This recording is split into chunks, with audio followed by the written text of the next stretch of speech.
Hey, I'm Aleesha Bake. I'm Jen Greenfield. And I'm Jen Tophoney. VO Booth Besties listen to the questions you have.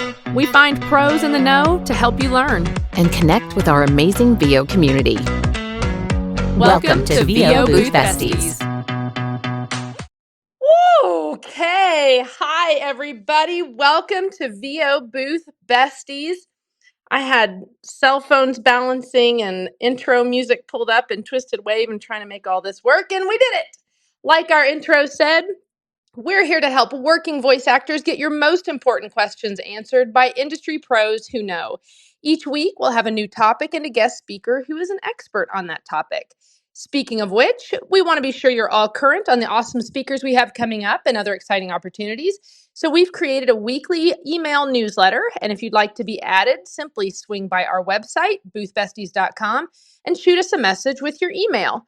And lastly, if you haven't joined our VO Booth Besties Facebook group, join us there too.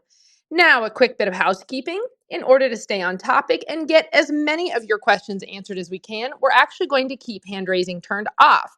However, the chat will remain open, and this week I will be monitoring that.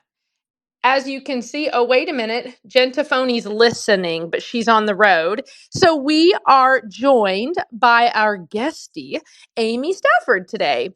Now, without further ado, let's meet our guest. Over to you, Amy. Hey, friendly friends. How's everybody doing? Thank you, NJ. This week, you guys, we are so excited to be joined by the incomparable OG unicorn herself, Jenn with a double N Henry. Okay, that's fun. Okay.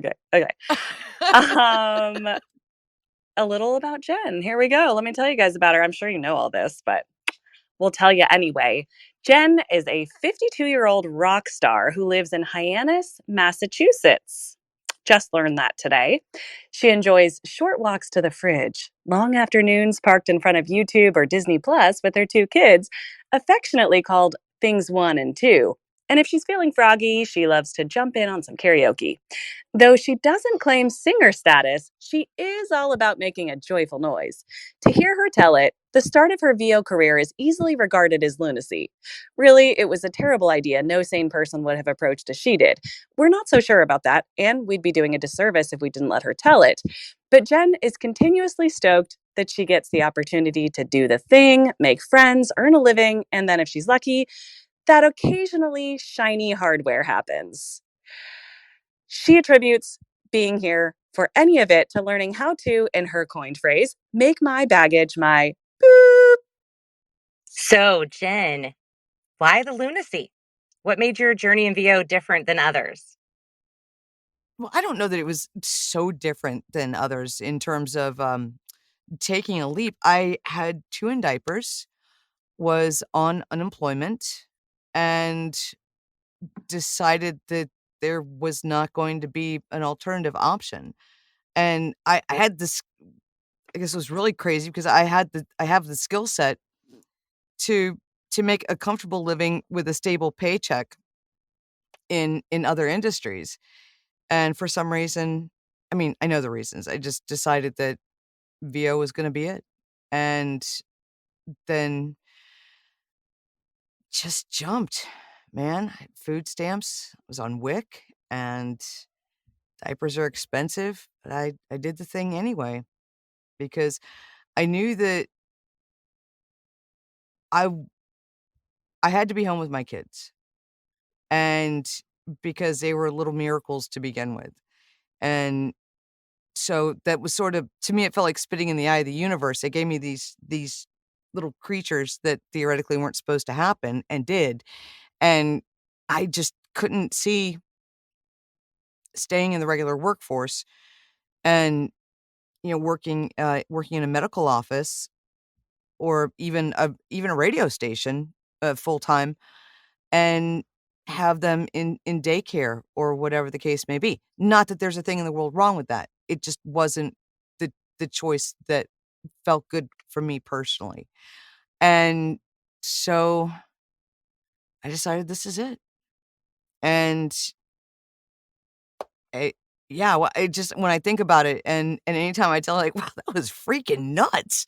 Um, and in many ways, I'm sure a lot of well, I had people, more than happy to remind me that it was, selfish and irresponsible and, um, that I was doing the right thing, and what in the world could I possibly have been thinking in taking this pursuit and deciding that, this was the way it needed to be and the way it was going to be, and then I hit the financial success of being able to cut up WIC checks and cut up the food stamp card, and then came the, I call it cookies on the front of the belt.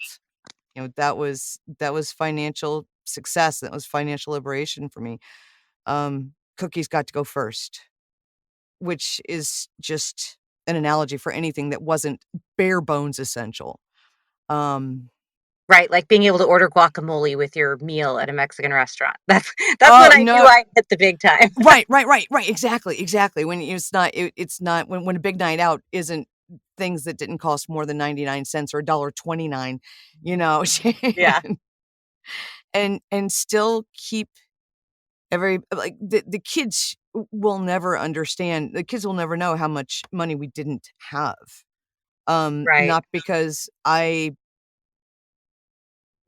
am the best homemaker, it's just we managed and made it, and it just has everything to do with everybody that surrounds us every single day in this industry, and that's not just blowing smoke or trying to suck up.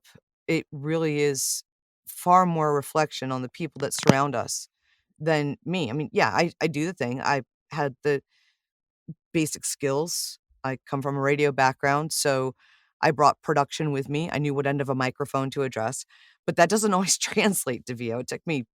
No. It took me 18 months to get the DJ stink off of me and then start working with some regularity. And it's been freaking awesome, man. Well, I mean, Yeah. that's once it stopped sucking entirely, it became awesome because it sucked entirely for quite some time. Right. I know just what you mean. Yeah, And yeah. I love how you referenced the industry and how supportive it is because you have been an amazing coach for me and a cheerleader, but not only that, you're when I was lost and lonely at the One Voice conference last year because not only was that my first voiceover conference, it was my first anything without my family and kids in 15 years. Like I anything. And you introduced me to Jen Greenfield, and the rest is history. Mhm. So, And and by the yeah, same token, you were such a beautifully grounding force for me in that environment, like, and a comforting like a home base, if that makes any sense, because you'll be shocked to know that sometimes I can sort of spin off the rails and flit. Um, no, no. And you just have this way about you that is grounding. I want to say very, very I love maternal it. because that seems obvious, but My maternal kids will tell in you the I ground them too. yes, exactly. I was a little afraid of that, to be honest with you. If I push too far past the envelope of bad choices, that was it. That was it for me. My braid would have been entirely too tight. Yeah. No, no.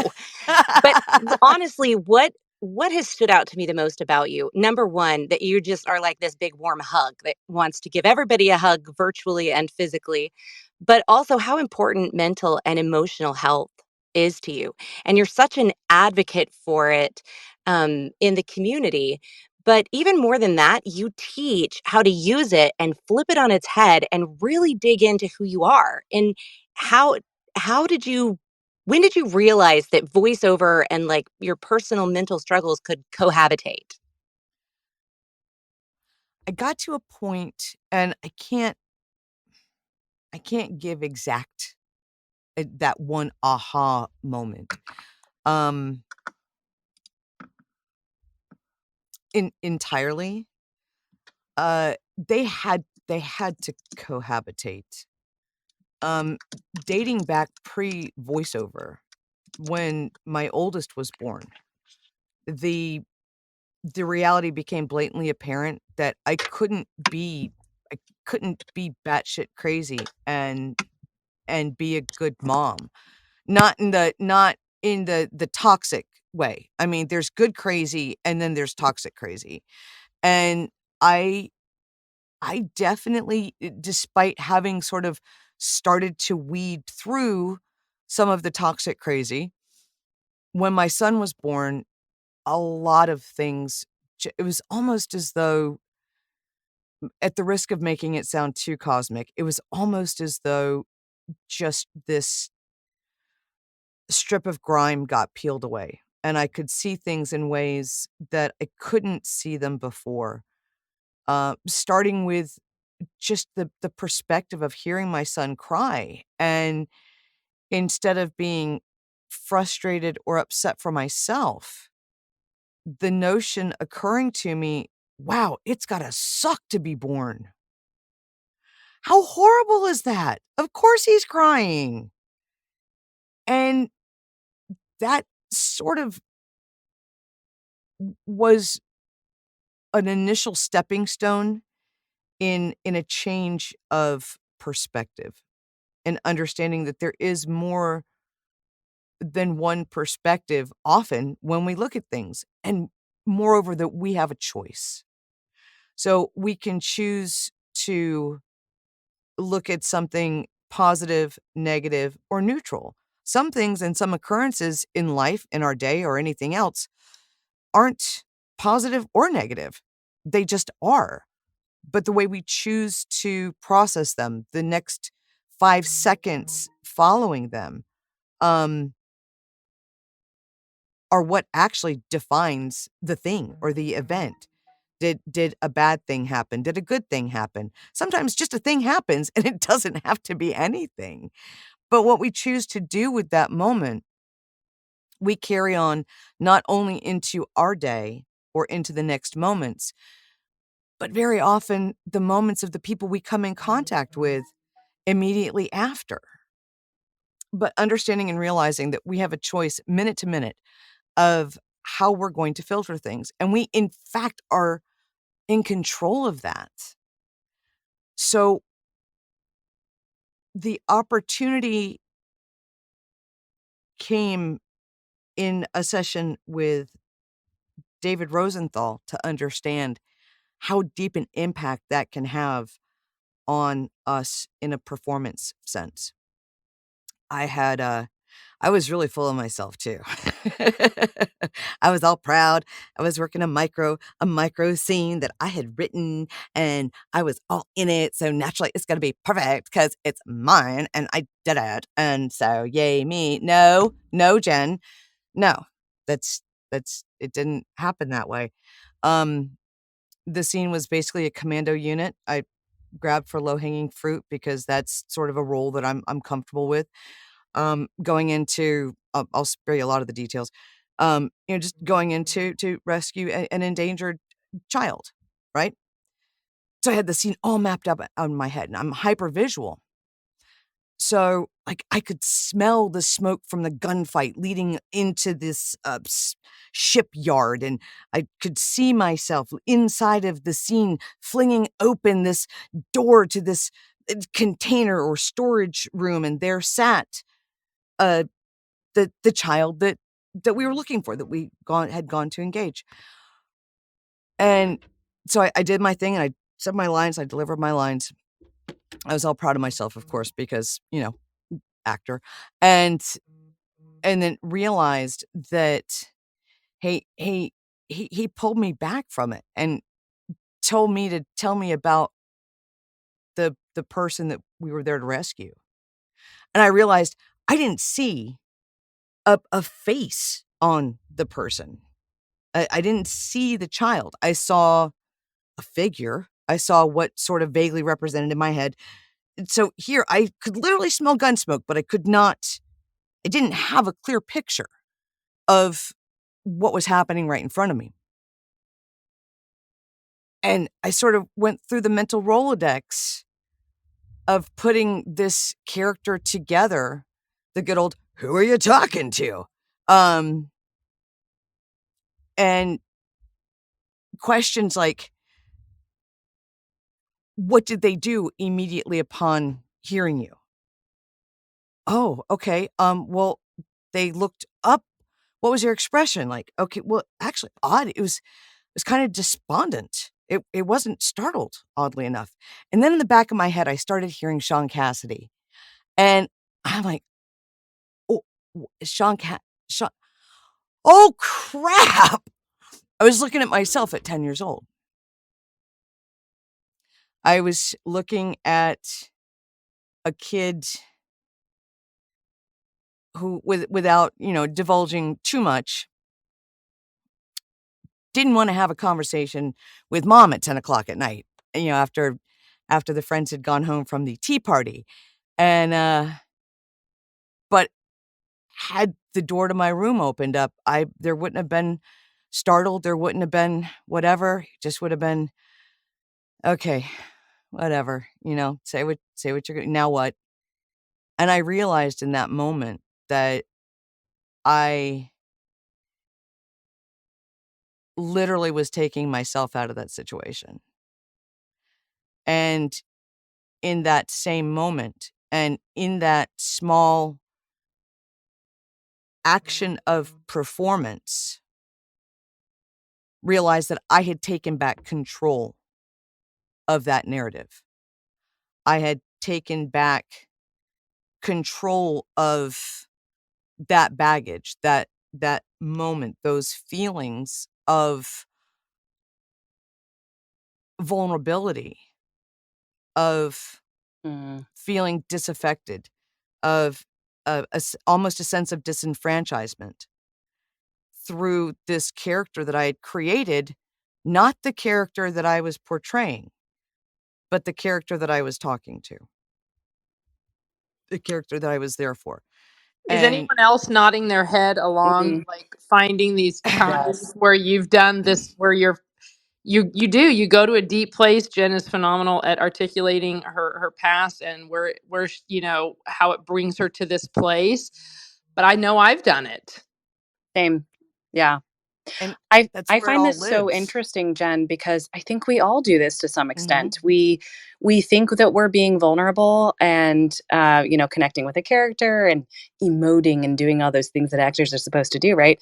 But unless we've really dealt with the things that um, bring us those authentic emotions in real life, we may be without realizing it, squashing those true, genuine emotions down. Mhm. Um, so yeah, I find that really fascinating. I just tying into what your story and what we were just talking about just there. I wanted to ask you if you could talk a little bit about why you think it's important that we empower ourselves as talent with these tools to, like you say, make your baggage your bitch, right?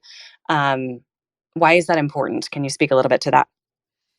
I believe it's important, not just as if we seek sort of the back door of it through performance, it does have the potential to accidentally lead to happiness.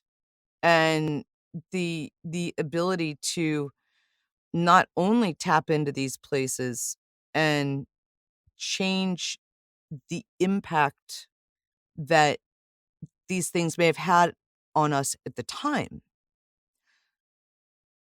but realizing that, wait a minute, this isn't reaching back from my past and controlling and influencing and dictating a lot of the choices or mindsets, mentalities that are our inner monologues.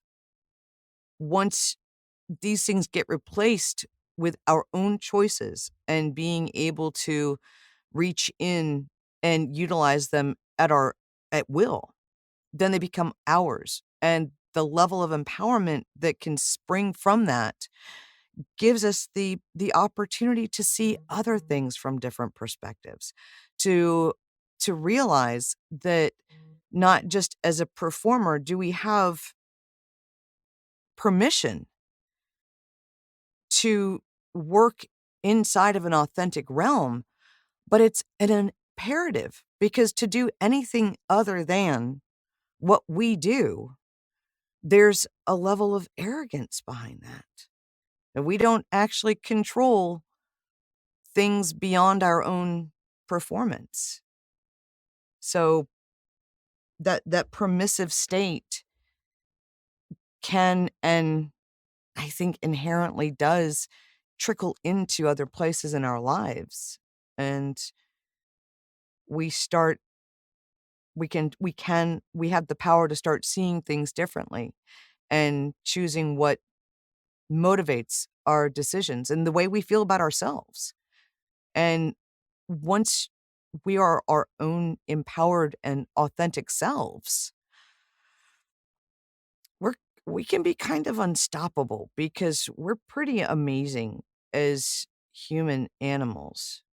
And it's okay to be crazy, as long as we're okay with it and it's not the toxic sort of crazy, the stuff that makes us sick, you know?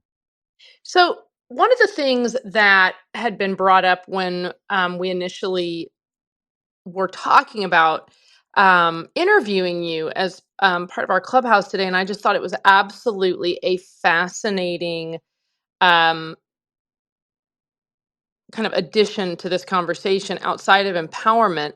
Certainly, as women, one of the things that unfortunately becomes kind of inherent in nature to us is to apologize a lot, even when we don't do anything wrong. And I work Mhm. with my daughter Eleanor all the time. She'll be like, "Oh, I'm so sorry, Mom," and I'm like, "Did you do something wrong? Please don't apologize. You know, own your actions. If you made a mistake, if you did something wrong, then you apologize." But one of the things, and I think it was AB who had mentioned it, and you said, and you gave an example now, and this is a bit hearsay, so please correct me if I'm wrong, but you were talking about like when you're emailing people, or like where you're almost tentative, where you're not empowered, where you're not owning your actions, that you're finding that you're apologizing, like, "Oh, I hope I'm not bothering you," and kind of Mhm. almost backstepping Yeah. versus, and I say this, I've done TikToks on it, I've done YouTube videos where I say, please view yourself as an asset. You're the thing they need, not the inconvenience. But I'd love for you to give the Jenn Henry version of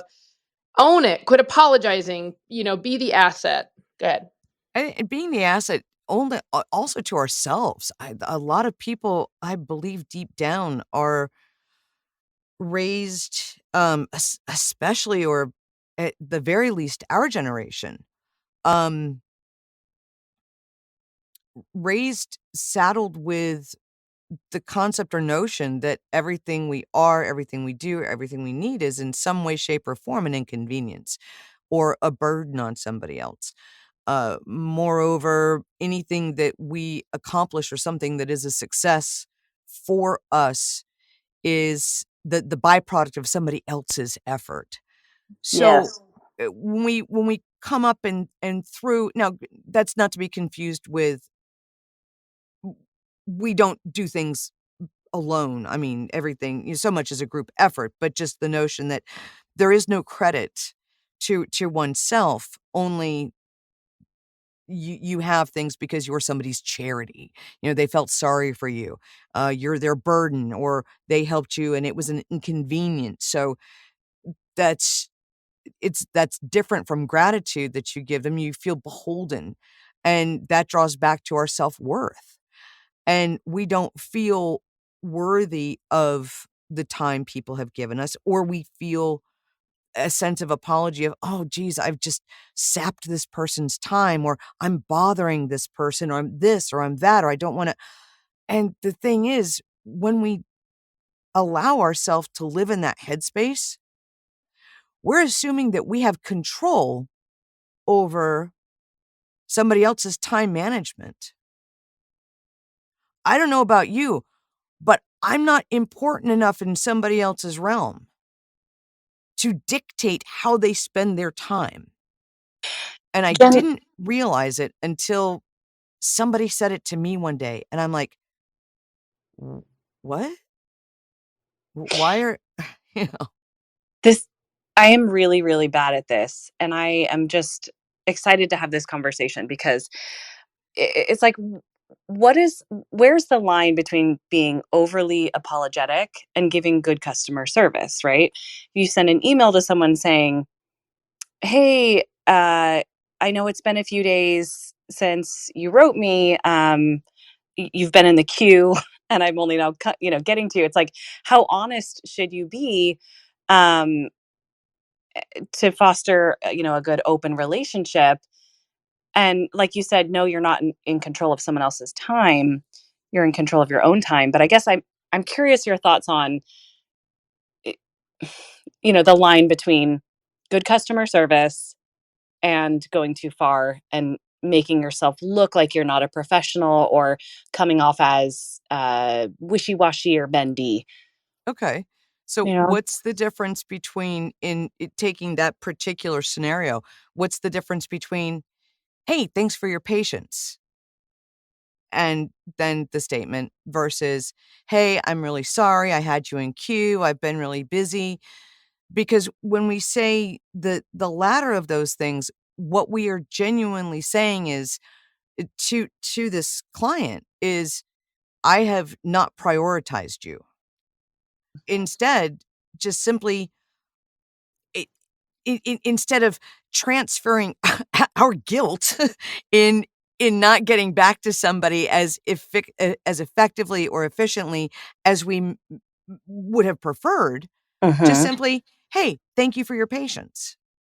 Mm-hmm. This is the whatever." Um, What about Thanking as opposed to apologizing for. And I think that's a really good example of using those words like thank you instead of I'm sorry. Thank you for your Mhm. patience. Thank you for your For whatever your time. XYZ, Thank you for for your your work. Thank you time. for effort. Right. Thank you for your thoroughness, or whatever other Mhm. word you might if someone caught a mistake and you have to do a pickup, whatever it might be.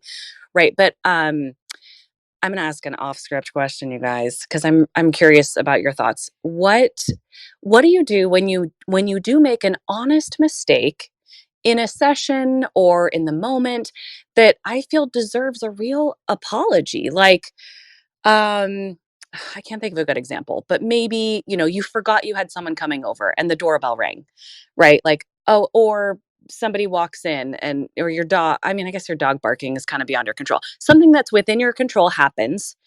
You forget Do to you you say, forget to turn your furnace off and it kicks on in the middle of session? Yeah, right? Yeah. Or any of those human things, because I feel I apologize a lot and I'm getting better about it, but I do feel deep into my bones that there are times that we need to, especially as moms, set an example for our kids, that Mhm. there are times when we should apologize, when we should be humble enough to be like, I'm sorry for this. So, what are your thoughts? And put me in my place if you wish. I would never put you in your place and eh, eh, unless you just Or, happen to really like chocolate and thrones, because as far as I'm concerned, that's where your place is. In a I throne love it. with your favorite chocolates. Oh my God. Um, I love it. it, as is the case with this all, really, it's, I guess for me now, and this is all, understand that everything I say largely comes from a place of hindsight. Um, because this is now, and I can only identify with what you're saying because, yeah, I get that. you know, um,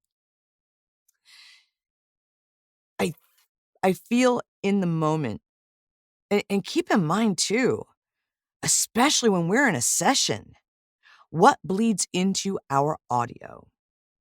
We can't. When you talk about what's a disservice to our clients or our buyers or our directors, it's a far greater disservice to have that angst and embarrassment or apology bleed into the next line. And so we have to instantly weigh out, I feel, how important is it? Whether you have to go to the bathroom real quickly or, oh, geez, the heater kicked on. Yeah, give me just 1 second, run off, turn that up, um, and make a little joke out of it and move on. Because if we, just like we talk about finding the places of authenticity to emote things that are appropriate to a moment, a piece of copy, and a piece of copy, every piece of copy is exactly that.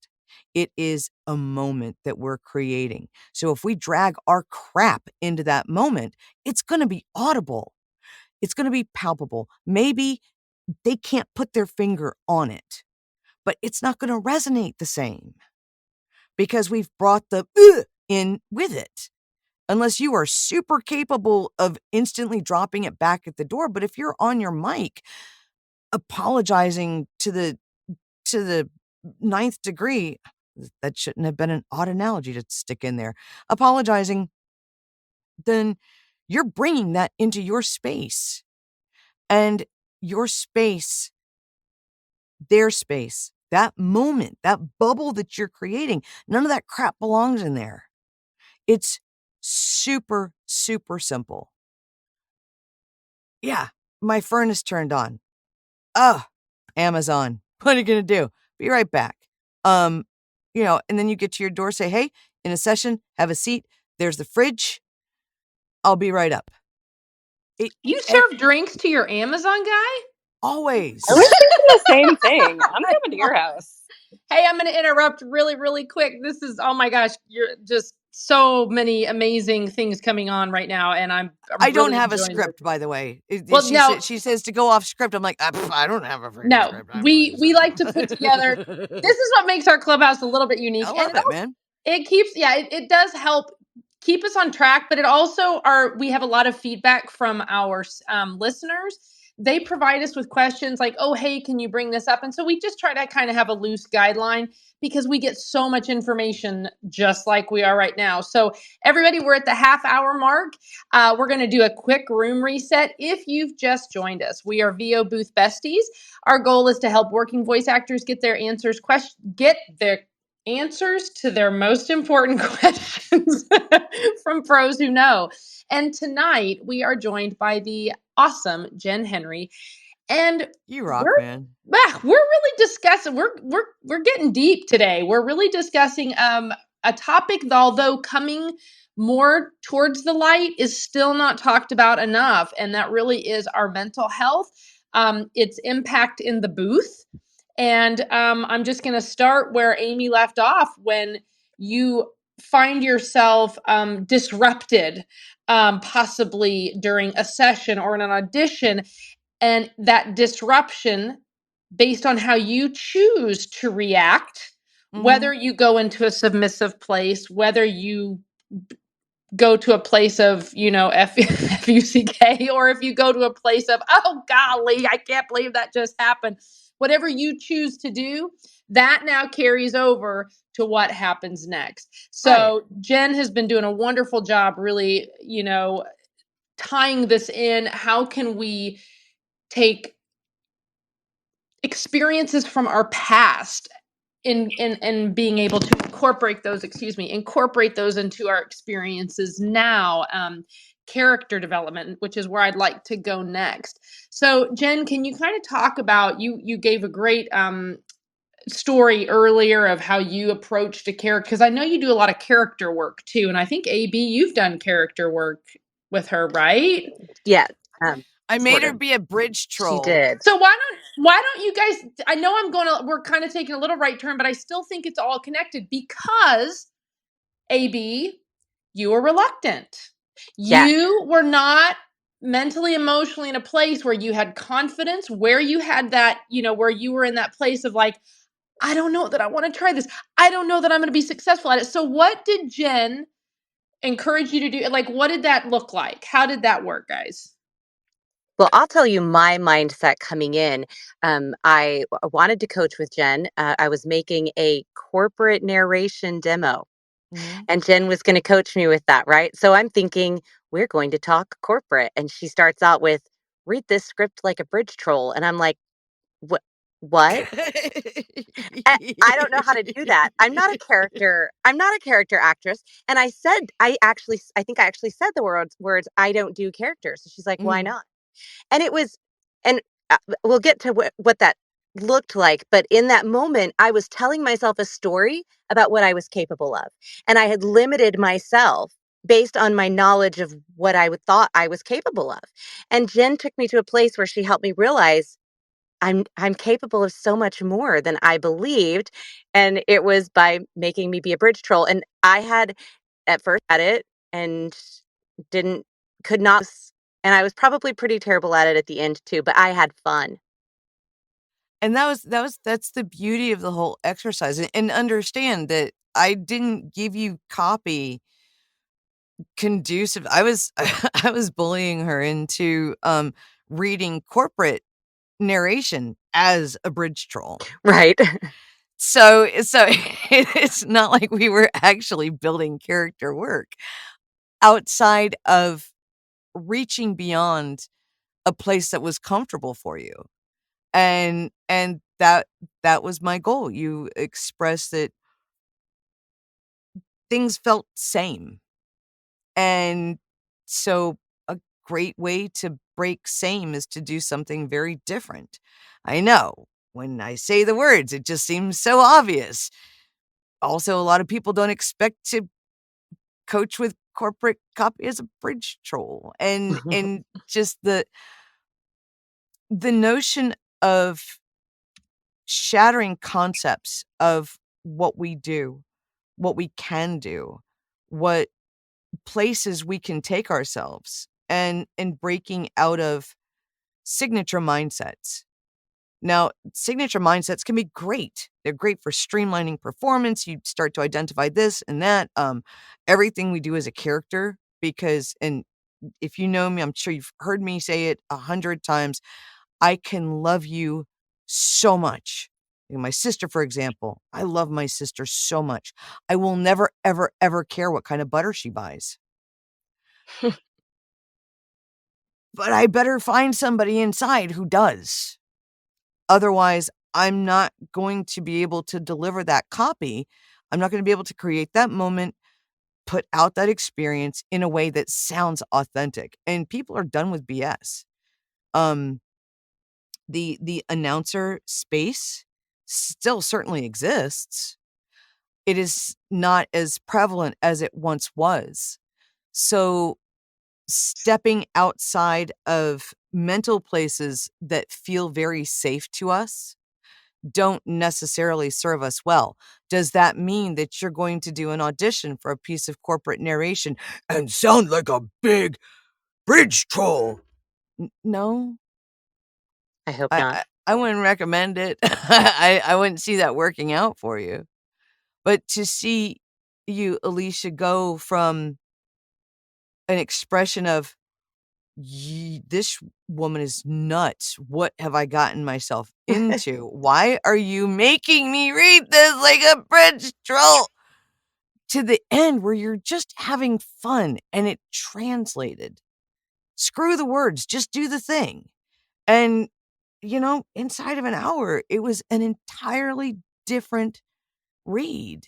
And it's just, I'm a dork for process. And sometimes the process starts as a bridge troll. So, Yeah. Jen, the thing that I hear happening here too is Aleesha may not, and I know this happens for many people, and Amy, I'm not sure what your experience is, but until you also have that outside source challenging you, whether it's a coach, I know I challenge Aleesha every day she talks to me. But Never. yeah, I mean, so I think a lot of times you don't you don't know what you don't know because maybe you haven't worked you're comfortable. You hit the nail on the head when you said it's just very easy to stay in our comfortable place, but the minute Mhm. you tell me I got to be a bridge troll, but I imagine there's many people in the room today who have never been told try this as a bridge troll or try to challenge you in a way that makes you want to pee your pants with insecurity. You probably have butterflies in your stomach and you're thinking, "Oh my gosh," like, and on all of a sudden all of your emotions are being challenged, Mhm. but then you come through on the other side. So how important is it to surround yourself with people who challenge you, or to find a coach, or to find an accountability group, or whatever it looks like to get you out of your comfort zone? Can you speak to that? For me personally, I believe it's imperative. Um, just the notion, a lot of it's permissive, I think, because especially with so many different walks that we all come from. You know, if we grew up in LA, if we grew up in the VO industry, if we all grew up in particular performance driven circumstances and then followed that along, then that's one thing. It's rare. I have a dear friend who grew up in a performance family and became an educator. They sort of reframed their own thing and stuck themselves in it because it was safe. And they're an unbelievably good performer when they let themselves like blow you away. I believe permission, self-permission, somebody kicking your butt into remembering you not only have permission, but it's a demand on you creatively to reach past and to use the corny, color outside of the lines, so to speak. We grow up with consequences for coloring outside of the lines to one degree, varying degrees. It could be just as simple as you colored outside of the lines. There's an acknowledgement. The way we're wired is the way we internalize that process. But it seems to me that if there was a more significant emotional consequence for coloring outside of the physical lines once they taught us how to make a square, and it wasn't good enough when we colored outside of those lines, or we made the sky green and the grass blue, and there was an emotional consequence or physical consequence for coloring outside of those lines. As adults, we need to learn to not only give ourselves permission, but to push ourselves past those lines. Jen, I'm Because so happy that you're saying that because I'm sorry, I didn't mean to interrupt you. oh, Go no, on. it's okay. You have to interrupt me. We're talking about permission, so I'm not going to ask permission to jump in because Right. Yeah, exactly. Just this go. is just all so resonating with me. You know, NJ said, you don't know what you don't know. So sometimes you might need a coach to guide you, Yeah. toward your bridge troll. And yet, what you're saying is so true that sometimes I believe sometimes we actually do know what we think we don't know, or Mhm. we've been told that before. For me personally, I know I've been told many times in the past certain ways to get out of my own way or to find, that authenticity or whatever it is. I know about that bridge troll. I've done that bridge troll exercise many times in my life and I've forgotten and I Mhm. continue to forget. It's like you're saying about coloring outside the lines, right? We have that emotional connection to that one experience that maybe harmed us in some way. And we without really realizing, I think, sometimes don't allow ourselves permission to do what we know we could do or we should do, We right? have to. Yeah. Because we don't know what the consequences are on the other side. And in a way, that's sort of where the arrogance comes in. Because we you don't know you're coloring outside of the lines unless you have somebody. I used finger paint. As a matter of fact, I at some events I host finger painting sessions for adults and kids, so kids don't forget and so adults can remember. Just the process of surrendering to something without trying to make it look like something, without putting demands on that muse, and just exploring like we did when we were little, the way the paint feels between your fingers, the way paint smells, and just letting it go and do its own thing without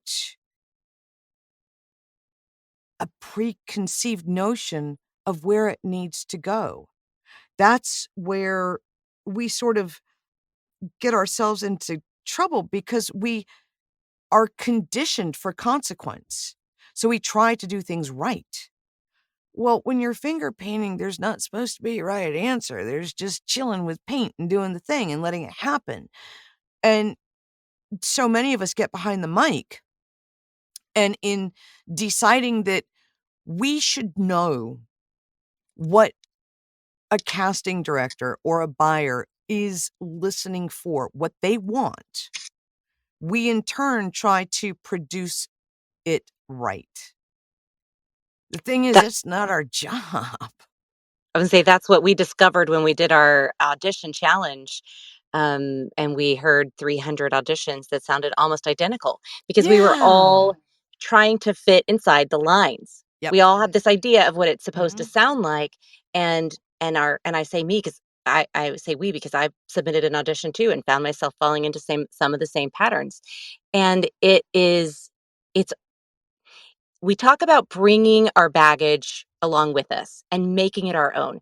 But we also have to let go of the fences that we carry with us too, the things that Right. hold us in, the Mhm. walls that restrict us. And so we've got to know who we are and bring it to the table, but let go of the things that hold us back. And that's a twofold mission, and it's Oh, important.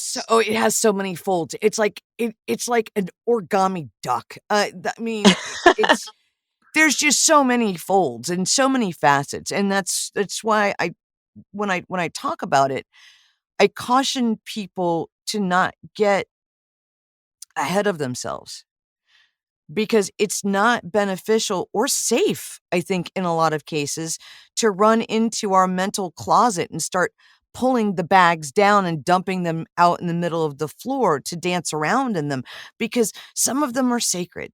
I mean, there are some things that just need to be worked out or worked through in many in a professional environment. I like what Chris McGinnis says in the comments. He says, voiceover is actually a boon to my mental health. When Yes. your Mhm. own personal life has some turmoil, escaping into the person needed for your gig can really help. But he says it shouldn't be your only coping mechanism, but it sure can provide enough room for a breath. And that's a great point that we can kind of escape into that person for a little bit. And have a conversation with that person sometimes.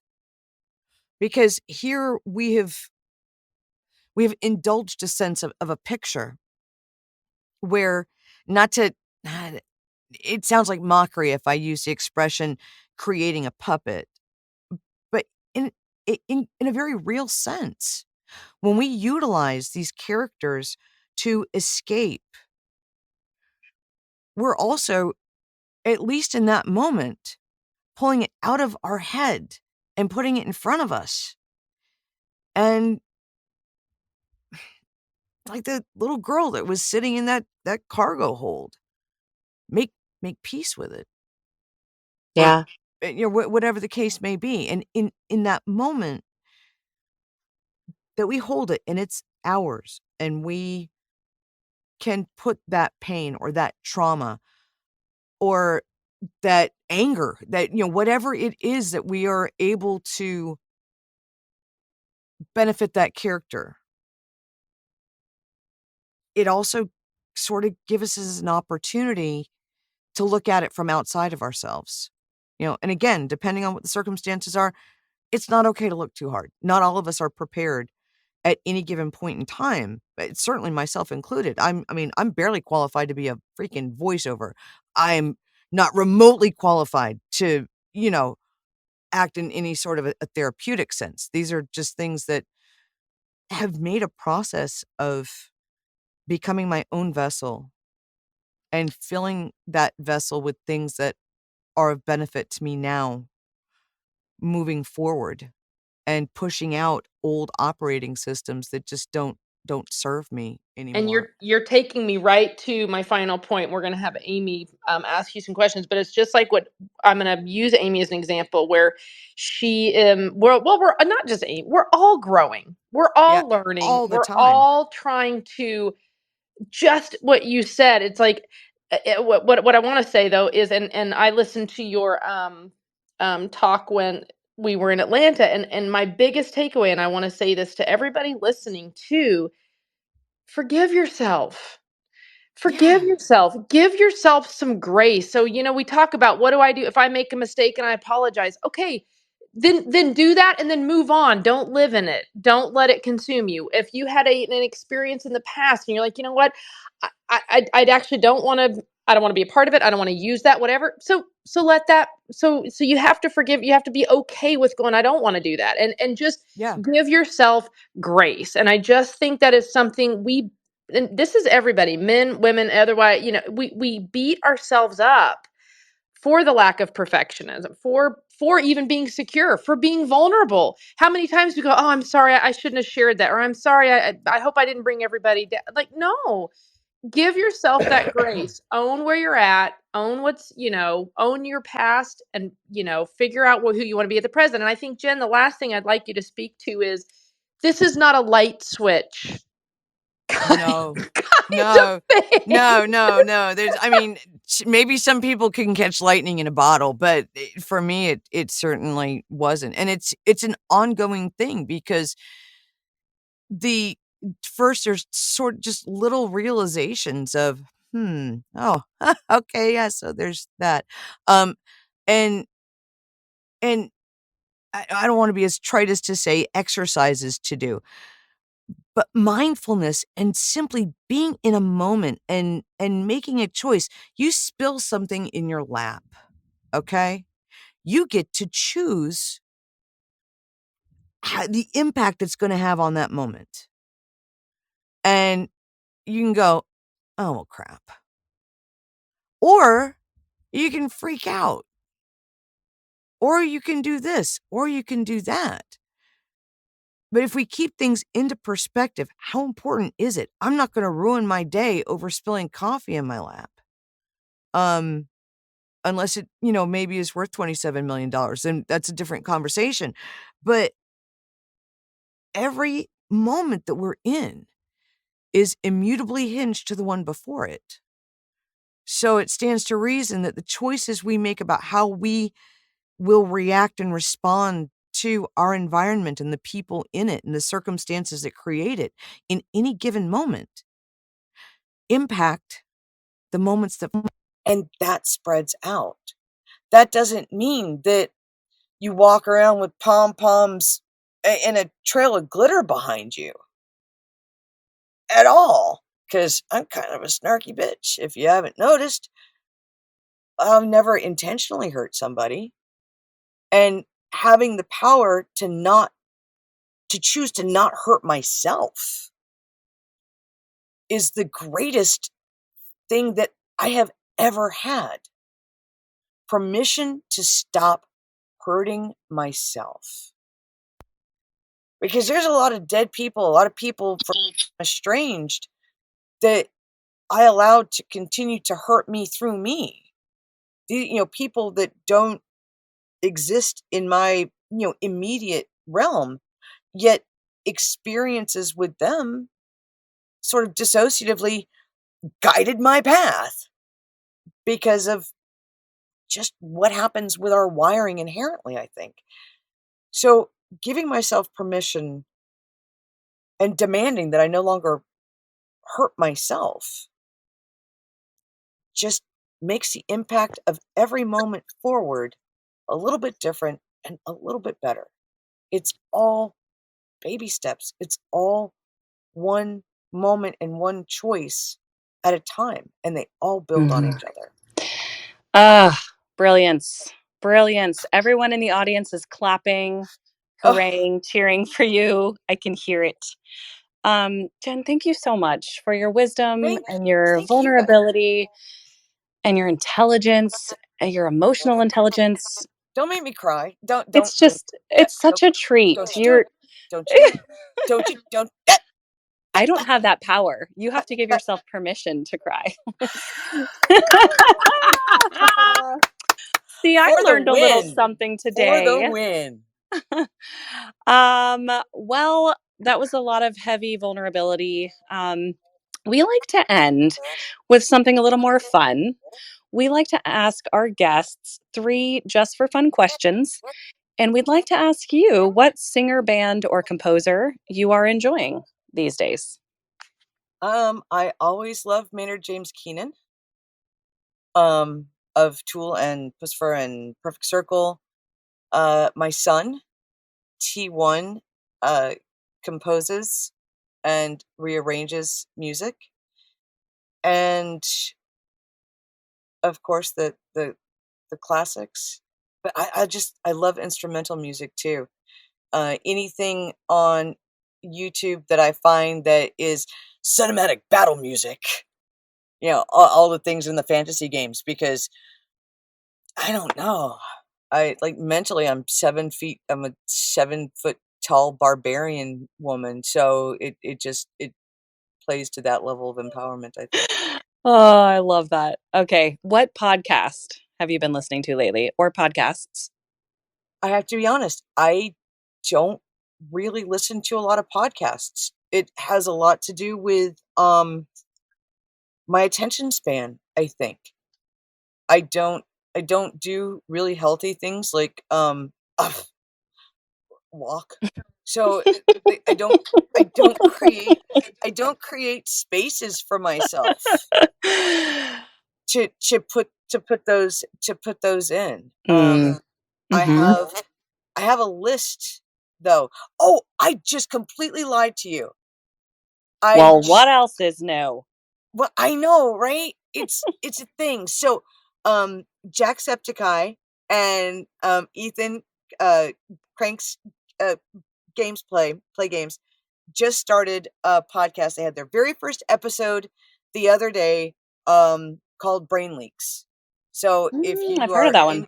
if you're it's brand new. If you're into gaming, if you're into particular YouTubers, if you dig Jacksepticeye, Markiplier, um, Ethan Crank's game, they just started a new podcast called Brain Leaks, and it's so far it's beautiful chaotic energy because both of them have ADHD, and just Mm. sort of we'll see where it goes. But to me, I saw people in comments saying this is something about chaotic energy, and I'm like, hey, this feels perfectly comfortable. Yep. Have you gotten Chaos. past the first 5 minutes?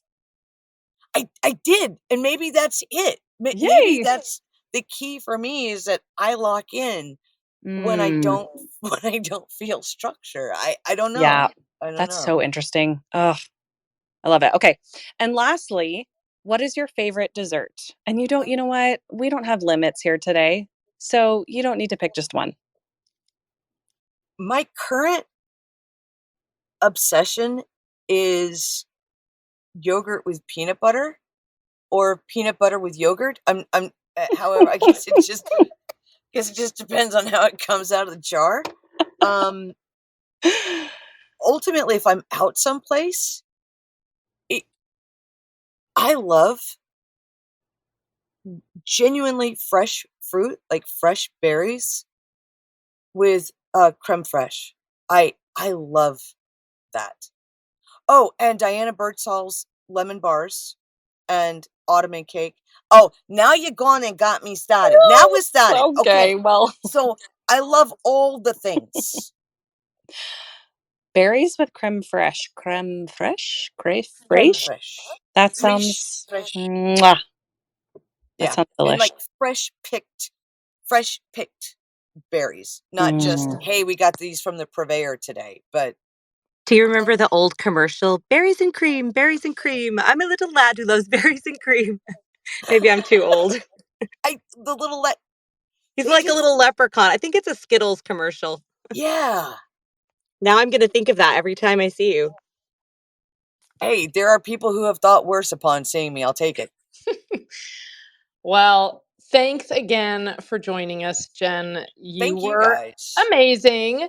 And thanks to all of you in the audience for joining us. And thank you for engaging in the chat. You know, one of the key things about VO Booth Besties is we're trying to build community. And when we have talks like this, when we have engagement in the chat, when you come over to our Facebook group and we're able to, you know, share stories and funny videos. Okay, I share the funny videos. But anyway, when we're able to interact with one another and learn together and grow together, that's really what we're trying to do. And I can say as a whole, the voiceover community does that to support each other as well. But that's really one of our goals here. So we're so glad you showed up and that you're taking care of one another. We want to remind everyone that VO Booth Besties is live 2 days a week. We invite you to join us on Monday nights, 5 p.m. Pacific, and we also are continuing our VO 101 series on Thursdays at 10 a.m. Pacific. All right, over to you, AB. Awesome. Coming up on Thursday, we're going to be discussing online casting sites and understanding how to use them, rates, usage, product terms.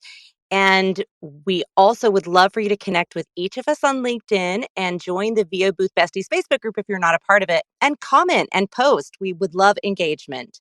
Replays are all available to listen to on our website, so be sure to check them out on boothbesties.com, on YouTube podcasts, or anywhere you find your favorite podcast. If you're a podcast listener, be sure to share your comments and like and subscribe. And we love you all. Good night. Hey, everybody. Thanks for listening to another episode of VO Booth Besties. Be sure to subscribe to our podcast. Well, pretty much anywhere they're playing podcasts. And follow us on Instagram and Facebook so we can keep the conversation going. VO Booth Besties. Yeah, it's a thing.